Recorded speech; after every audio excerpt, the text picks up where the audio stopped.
Ano novo, novas oportunidades e desafios para o setor agropecuário. Com a volta das chuvas em várias regiões do país, qual será a expectativa para o mercado das commodities em 2024? Para falar desse assunto, nós vamos conversar agora com o Donalvan Maia, CEO da Fox Grãos. Primeiro, aproveitando aqui para lhe desejar um feliz ano novo, bons negócios e que você tenha saúde e sua família, meu caro. Amém, Valteno, te agradeço, muito obrigado mesmo, desejo mesmo a vocês, a toda a equipe da AgroTarde, da AgroMais TV e todos os nossos telespectadores, né, que tenhamos uma safra abençoada, muito obrigado. E é isso aí, Valteno, a gente tem muito desafio aí, o ano começando, hoje dia 1º, né, já caiu na segunda-feira para começar com o pé direito o ano.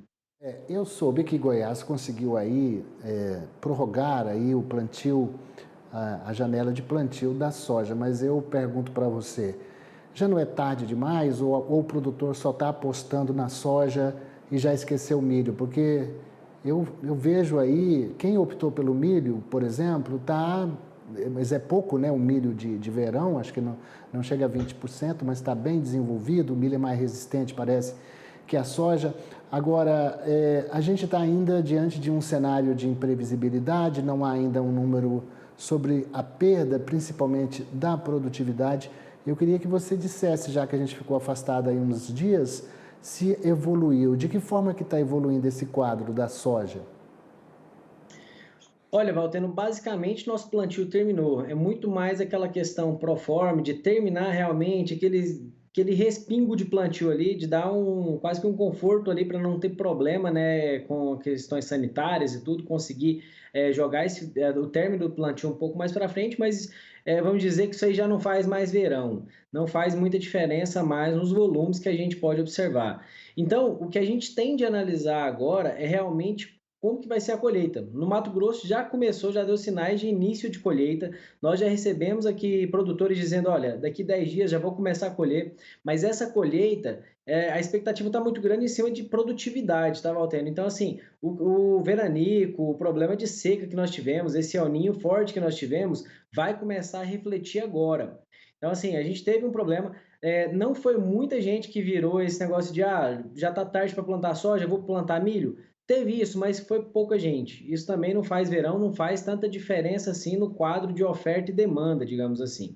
Agora, não foi precificado ainda essa quantidade menor de soja, essa questão de produtividade menor dado ao problema climático. Isso a gente vai começar a ver agora nos próximos dias. Então, o que a gente tem que ficar bastante atento, Walter, até num tema aí do expectativa desse mercado como um todo para 2024, a gente sempre comenta aqui pontualmente, semana a semana, o que está acontecendo, mas eu queria até aproveitar e falar um pouquinho do que é a expectativa e do que o produtor rural, para onde ele tem que olhar nesse próximo ano como um todo. Porque a gente sabe o seguinte, o dólar ele tem uma certa estabilidade, a expectativa é que ele fique nessa casa dos R$ 5 aí, né, cada dólar. Aí, agora, mesmo a gente tendo todos esses problemas com a soja, nós vimos que a soja chegou ali nos US$ 14 por bushel e ela reduziu e agora ela acaba de romper para baixo os 13, abaixo dos US$ 13, US$ 12,97. Então a gente tem aí uma expectativa de certa tendência de estabilidade, tanto para a soja quanto para milho, quando a gente fala de preços mundiais. Mas ao mesmo tempo a gente a gente percebe também que há uma tendência de redução, mantença ou um pouco de redução nos preços de custos do agro brasileiro.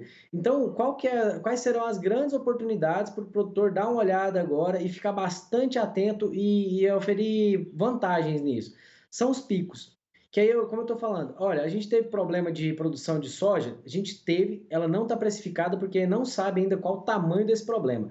O tamanho desse problema vai começar a aparecer agora, 15 de janeiro até 15 de fevereiro, final de fevereiro. Nesse momento, muitas trades vão precisar de soja, a gente não vai ter produto suficiente. A expectativa é que os prêmios subam, ou seja, a gente vai ter alguns picos de elevação de preço, é aí que o produtor rural ele pode se apropriar de preços melhores, porque a gente sabe que a safra de soja, por exemplo, não tem muito mais o que fazer. Essa questão de plantio ela já está pacificada, não vai fazer muita diferença. Agora tem a questão da safrinha. Só que ao mesmo tempo que a gente colhe uma safra de soja e fica observando qual vai ser essa produção, expectativa de produtividade, nesse mesmo tempo nós temos a expectativa de plantio de milho verão, ou milho safrinha, perdão. Nessa expectativa de milho safrinha, essa sim já começou a ser precificada. O mercado já começou a olhar e falar: olha, há uma grande chance do Brasil não conseguir produzir toda aquela safrinha que ele está acostumado a produzir. Mas isso também não foi precificado no total. Então, o que vai acontecer é, tem uma certa estabilidade a nível mundo dos preços de soja e milho? Tem sim. Tanto que o milho já tem mais de uma semana que ele está na casa dos R$ 72 na bolsa, isso aqui já convertendo, no interior está na casa dos R$ 55. A soja, uma certa estabilidade, até uma queda de preço, que essa sim segue muito o mercado internacional. E o que o produtor vai ter que olhar agora é, de acordo com as notícias, de acordo com variações no clima, de acordo com esse ano, é um ano de muita intensidade de eleições pelo mundo inteiro, são quase 40 países que vai ter eleição em 2024, então tem esses rearranjos geopolíticos e isso mexe na bolsa. Essas mexidas de variações é que o produtor vai ter que pegar, fazer aquele que a gente fala direto aqui, tá, Valteno? Comercializações fracionadas aos poucos para poder conseguir preços melhores. Bom, a gente deu hoje aqui uma notícia, diante dessas questões climáticas, aí alguns registros de ferrugem asiática, eu quero que você analise isso para mim, e um outro ponto que é a exigência da China de um teor de umidade, se não me engano, menor ou maior, mas que não está sendo ainda atendido aqui no Brasil para a soja. Aliás, é maior ou é menor o que a China está querendo?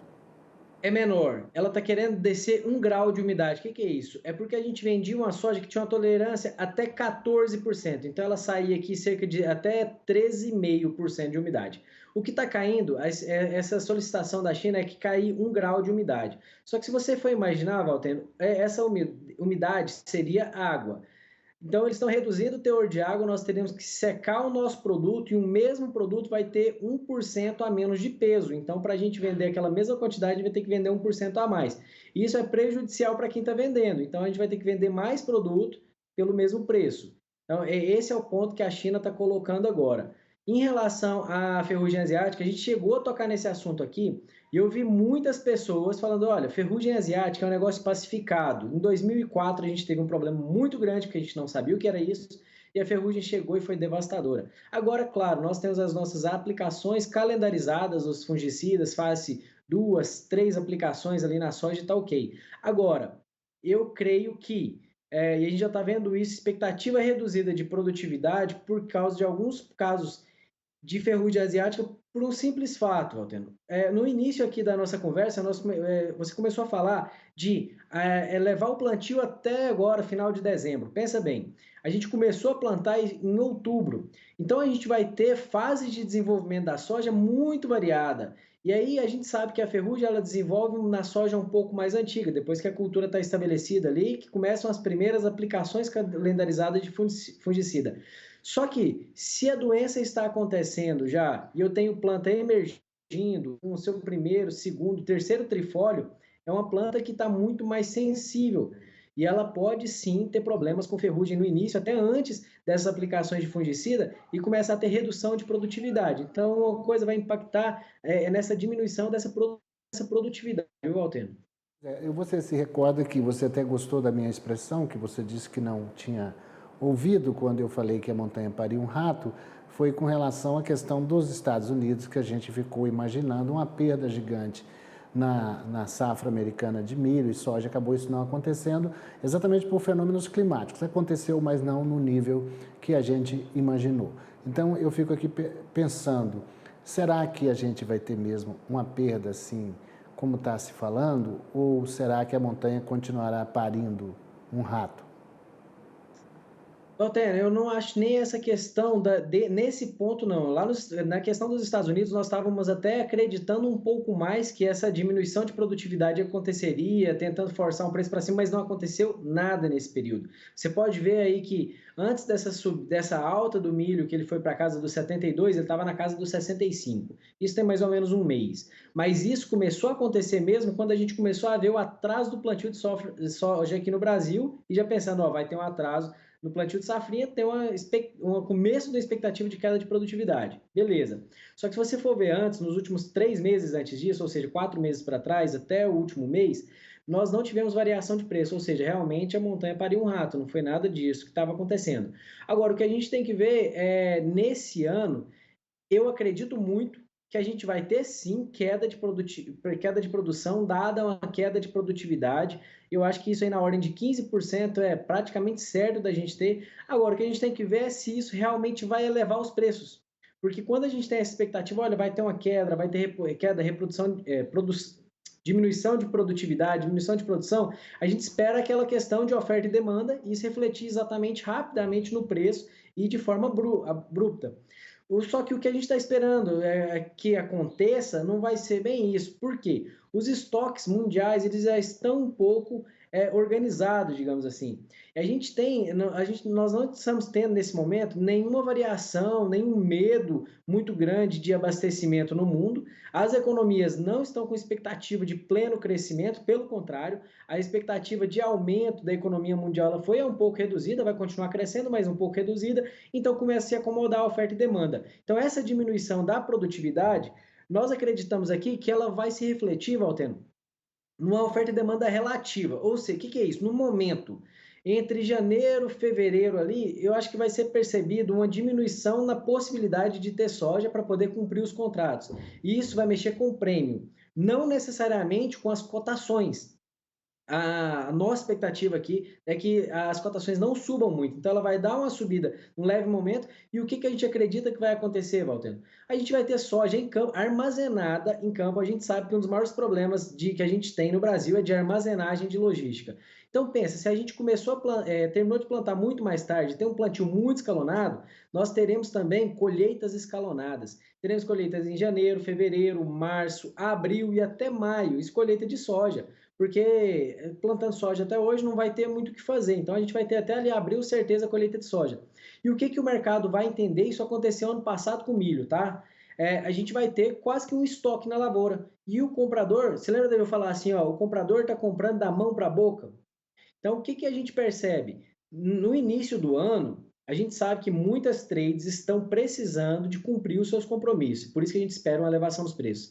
Depois disso, não tem por que a trade vir correndo para comprar grandes volumes. Ela vai comprar de forma escalonada. Isso não, a expectativa é que o preço não tenda a subir muito. Então é isso que o produtor tem que ficar muito atencioso nesse momento. O preço subiu por causa de alguma notícia, por causa de alguma coisa, ele tem que correr e fazer média de preço para poder realmente se beneficiar dessa alteração. Agora, se a gente estiver esperando uma grande alta de preço por causa de frustração safra brasileira, eu acho que sim, aí a montanha pariu um rato nesse ponto. Agora, que vai ter diminuição de safra, isso vai, viu, Alteno? Só que a gente não é sozinho no mundo. A gente está vendo a Argentina que deve colher bem, a safra dos Estados Unidos começa em março já, então a gente vai estar colhendo a nossa safra e já vai começar a safra dos Estados Unidos. Se as notícias não forem ruins para aquele hemisfério lá, não tem por que ter aumento de preço.